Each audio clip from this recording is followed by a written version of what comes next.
all have dreams, we all have goals to accomplish, but most of the times we keep letting them off.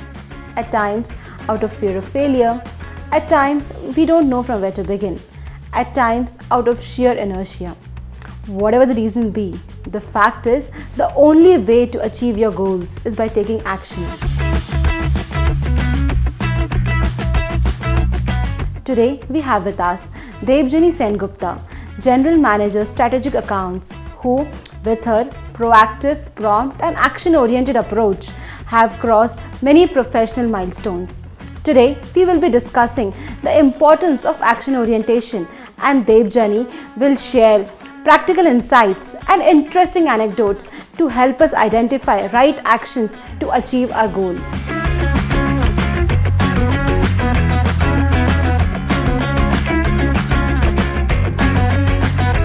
Welcome Debjani to this show. Thanks for having me. So let's get into the first question. What does action oriented mean to you?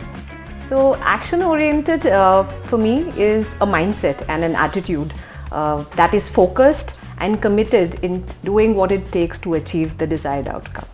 Well said. So how has this can-do attitude helped you in your professional career so far? So I think being action oriented has helped me at every step of my career.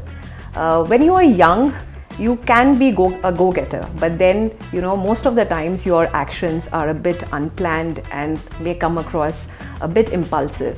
But over the years, with age and experience, as you understand the true potential of being action-oriented, that is when you try and put a method around it, a structure around it. And that's exactly what happened with me. When I was young and I was doing my MBA in finance, I suddenly developed an inclination towards sales and marketing, and by the end of my second year I decided to pick up a sales job and sell insurance policies to banks HNI customers. At that point, it seemed all very impulsive, and there was no proper plan around it.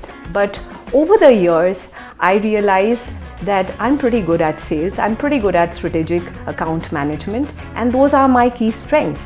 I also realized another big fact, and that is, I have this innate ability to pick up new opportunities, step myself out of the comfort zone and challenge myself to do something very, very different.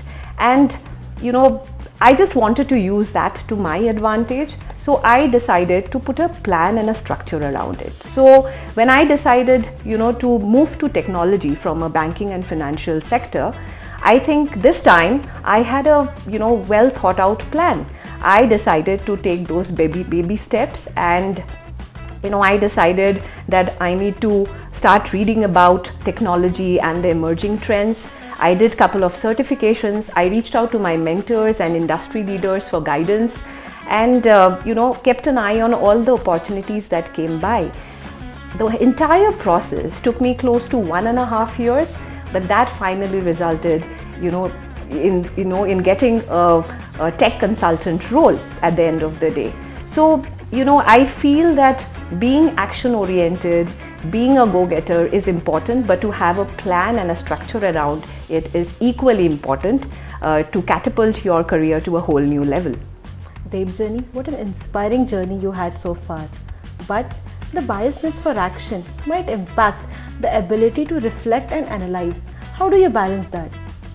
So I personally like to break it down into small, logical, time-bound steps, because that really helps me to stay focused and keep a track of my progress. It makes me more aware of my strengths and weaknesses, the areas of improvement and the possible challenges, plan proactively, and then course correct wherever it is required.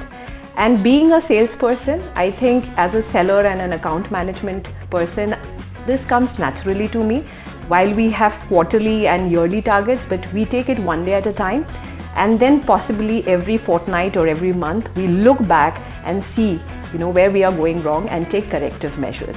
Debjani, that takes me to my next question. While you are an action-oriented person, but in a team, it's not about one, it's about the power of many. What's your take on that? Absolutely. You're right that in a team setup, it's not just about you. It's about collective action, and it is important to have everybody on board. You need to understand the strengths and weaknesses of each and every individual, what motivates them, and then bring together everybody's abilities to leverage that and, drive the end objective.